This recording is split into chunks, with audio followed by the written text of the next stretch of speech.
Hello friends, दोस्तों आज हम लोग चैप्टर 6 का एक्सरसाइज 6.1 को सॉल्व करेंगे, जिसमें ये हमारा क्वेश्चन नंबर 1 होगा। इससे पहले सारा एग्जाम्पल्स और जितना भी इंट्रोडक्शन था लाइन्स एंड एंगल से रिलेटेड सब कुछ हमने अपलोड कर दिया है। आपने नहीं देखा है तो उसे देख लें। अब हम लोग आते हैं क्वेश्चन नंबर 1 को सॉल्व करते हैं। हमें एक फिगर गिवन है, हमें दिया हुआ lines A B and C D intersect at O. मतलब ये हुआ कि एक लाइन ए बी है और एक सी डी है, दोनों ओ पॉइंट पे इंटरसेक्ट करता है। If A O C plus B O E, मतलब ये हुआ ए ओ सी ये वाला एंगल और प्लस बी ओ ई मतलब ये वाला एंगल, इन दोनों का सम 70 दिया हुआ है एंड बी ओ डी 40 दिया हुआ है। देखिए बी ओ डी ये वाला बी ओ डी ये वाला एंगल 40 दिया हुआ है। तो हमें फाइंड करना, फाइंड बी ओ ई मतलब बी ओ ई ये वाला एंगल को फाइंड करना है। ठीक है, देखिए बी ओ ई यहाँ ए ओ सी और बी ओ ई का सम दिया हुआ 70 और हमें individual B O E find करना है और साथ ही साथ find the and reflex of C O E.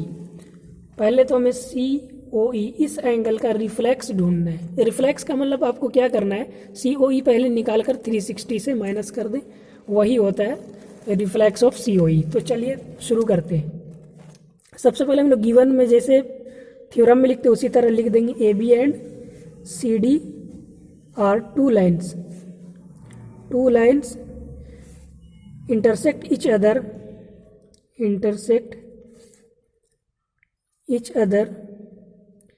at O। ठीक है, जो था लिख लिए। और भी जो भी गिवन है आप इसको लिख सकते हैं। ए O C plus B O ई दोनों का सम दिया हुआ है 70 degree and angle B O D दिया हुआ है 40 डिग्री। टू फाइंड, यहाँ टू प्रूव नहीं लिखेंगे, यहाँ लिखेंगे टू फाइंड, क्योंकि हमें फाइंड करना है।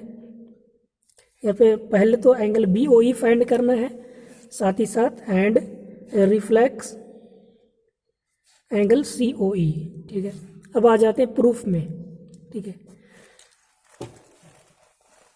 अब आते हैं प्रूफ में। देखिए सबसे पहले हम लोग अपना टारगेट को फिक्स करते हैं। देखिए हमें ए ओ सी मिल जाएगा। देखिए ए ओ सी का वैल्यू मिल जाएगा तो हम लोग आराम से बी ओ ई निकाल सकते हैं। ठीक है, तो सबसे पहली बात कि ये ए ओ सी जो होगा ये बी ओ डी के बराबर होगा, क्योंकि ये दोनों वर्टिकली अपोजिट एंगल हैं। तो हम लोग लिखेंगे angle B O D is equal to angle A O C. ठीक है, ये वाला एंगल और ये वाला, रीजन लिखेंगे वर्टिकली अपोजिट एंगल है। ठीक है, अब बी ओ डी कितना दिया हुआ है तो आप देखेंगे 40 दिया हुआ है, तो यहाँ हो जाएगा 40, मतलब कि ए ओ सी है, एंगल ए ओ सी 40 है। ठीक है, ये आपका फर्स्ट चीज़ आ चुका है। लेकिन हमें ये निकालना नहीं था, इसके हेल्प से बी ओ ई निकलेगा। तो हम लोग लिखेंगे, और गिवन क्या है, A O C plus B O E is equal to 70 degree दिया हुआ है। तो ए ओ सी तो हम लोग निकाल चुके 40, तो यहाँ 40 रखेंगे plus B O E is equal to 70। इसको ट्रांसपोज कर देंगे तो आएगा B O E is equal to 70 minus 40, यानी बी ओ ई जो आ जाएगा हमारा वो 30 आ जाएगा। पहला तो एंगल आ चुका जो हमें फाइंड करने के लिए बोला था। देखिए बी ओ ई आ चुका है। दूसरा बोला था कि हमें सी ओ ई का रिफ्लेक्स ढूंढना है, तो सबसे पहले सी ओ ई निकाल लें। तो हमारा देखिए सी ओ ई ये वाला एंगल होगा, सी ओ ई। तो इसको कैसे निकालेंगे, आप देखेंगे कि ये एक स्ट्रेट लाइन है, तो ये एंगल मतलब आप किसी एक को रे मान लेते रे ओ सी को हम मान लेते। तो हम लोग लिखेंगे रे O C, ray O C stands on a line A B. O C जो रे है वो ए बी पर ही खड़ा है। तो हम लोग जानते हैं कि ये एंगल और ये एंगल मिलकर कितना होगा, ये एंगल होगा आपका 180, मतलब angle A O C plus B O C ये वाला एंगल बी ओ सी दोनों मिलकर होगा, सॉरी वो 180 होगा दोनों, और रीजन होगा लीनियर पेयर ऑफ एंगल्स।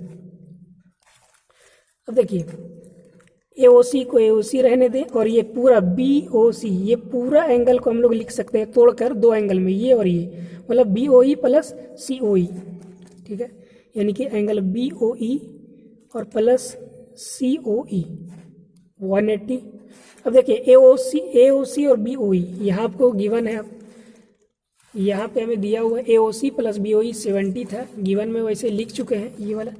तो इसके जगह पर, इस पूरे के जगह पर 70 लिखेंगे और plus C O E is equal to 180। अब 70 को ट्रांसपोज कर दे तो यहाँ आ जाएगा C O E is equal to 180 minus 70, मतलब सी ओ ई जो आ जाएगा वो 110 आ जाएगा। ठीक है, अब जब सी ओ ई आ गया तो हमें रिफ्लेक्स ढूंढना निकालना था, तो हम लोग लिखेंगे therefore reflex angle C O ई, ये होगा आपका 360 में माइनस कर दे इस एंगल को सी ओ ई को। जब भी बोलेगा रिफ्लेक्स तो 360 से उसी एंगल को माइनस कर दे, आ जाएगा आंसर। मतलब 360 माइनस सी ओ ई कितना निकला 110, तो इसको माइनस करेंगे तो आ जाएगा 250 और ये हो जाएगा आपका आंसर। ये दोनों आंसर है इसके। उम्मीद है आपको समझ में आ चुका होगा। अब आते हैं क्वेश्चन नंबर 2 में। हमें यहाँ भी फिगर गिवन है। अब हमें क्वेश्चन पढ़ना है। देखिए, lines X Y and M N intersect at O.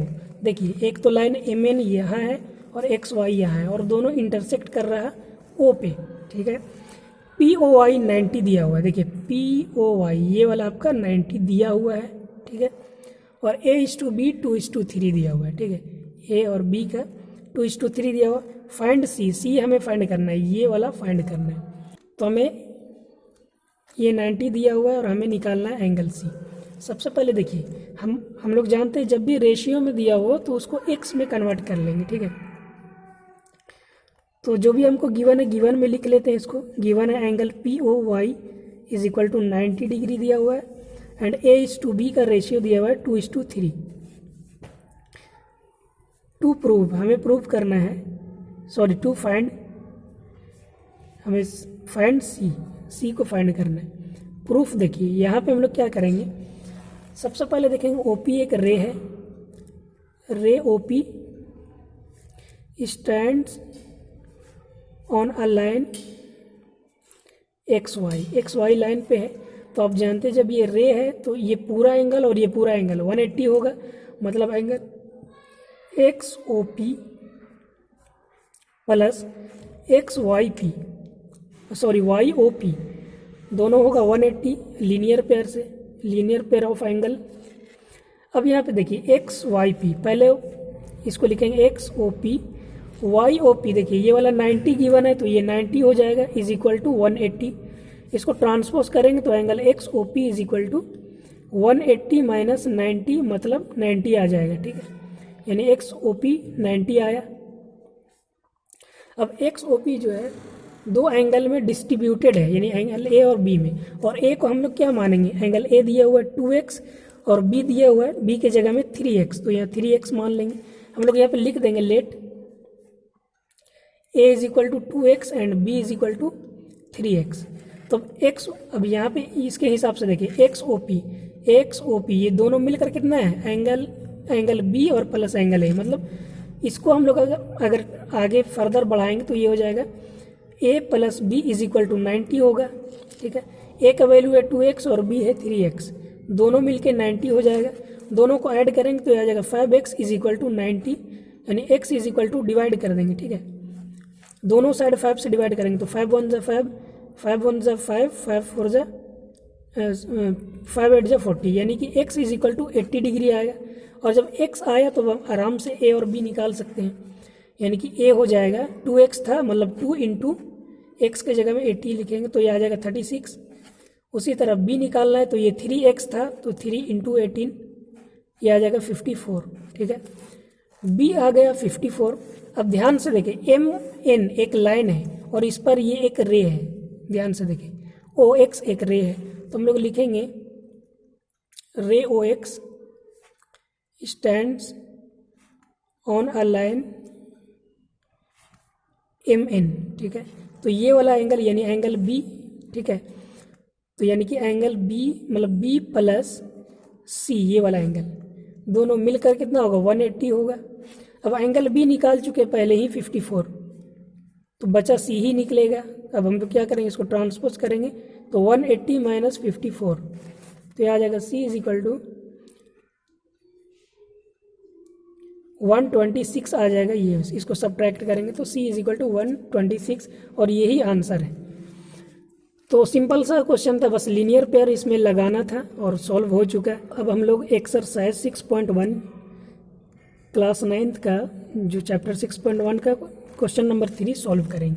देखिए यहाँ पे हमें दिया हुआ है PQR is equal to PRQ और फिगर भी गिवन है, ठीक है। मतलब हमें बोला PQR मतलब ये एंगल और PRQ ये वाला एंगल दोनों इक्वल गिवन है, ठीक है। तो हम लोग गिवन में सबसे पहले लिखेंगे angle PQR is equal to PRQ, ये दोनों चीज़ दिया हुआ है, ठीक है। टू प्रूव, हमें प्रूव करना है PQS मतलब PQS ये वाला एंगल और PRT ये वाला एंगल, दोनों बाहर वाले दोनों एंगल को प्रूव करना है। तो हम लोग लिखेंगे to prove angle PQS is equal to angle PRT। अब आप चलते हैं यहाँ प्रूफ में, या कुछ कंस्ट्रक्शन नहीं करना है। सबसे पहले आप देखिए यहाँ पे हम लोग करेंगे क्या, पहले यहाँ पे लीनियर पेयर लगाएंगे, ठीक है। यहाँ पे हम लोग लिखेंगे रे QP ये वाला, इसको अगर हम एक रे मान लें इस तरह से रे, तो आप जानते हैं ये एक सीधी लाइन में खड़ी है, तो हम लोग लिखेंगे रे QP stands on a line ST, ठीक है, ST लाइन में खड़ी है। तो इसका मतलब ये हुआ कि PQS मतलब एंगल PQS और प्लस PQR दोनों मिलकर 180 होगा और रीजन होगा लीनियर पेयर ऑफ एंगल, ठीक है। और इसको इक्वेशन 1 भी नंबरिंग कर देते हैं। सेम इसी तरह अगेन इसको अगर हम एक रे मान ले इस वाले को, तो ये भी इस लाइन में खड़ी है, तो हम लोग लिखेंगे रे RP stands on a line ST, ठीक है। देयरफॉर अब देखिए ये वाला एंगल PRT यानी ये एंगल और प्लस PRQ दोनों मिलकर 180 बनाएगा। ये भी इसको इक्वेशन 2 देते हैं और रीजन हो जाएगा लीनियर पेयर ऑफ एंगल्स, ठीक है। अब यहाँ पे ध्यान दें, यहाँ पे ये दोनों का राइट साइड इक्वेशन 1 और 2 में दोनों का राइट साइड 180 है मतलब इक्वल है, तो लेफ्ट भी इक्वल होगा। तो हम लोग लिखेंगे फ्रॉम 1 एंड 2 से एंगल PQS प्लस PQR ये इक्वल हो जाएगा इसके लेफ्ट वाले से PRT प्लस PRQ, ठीक है। अब यहाँ पे देखें,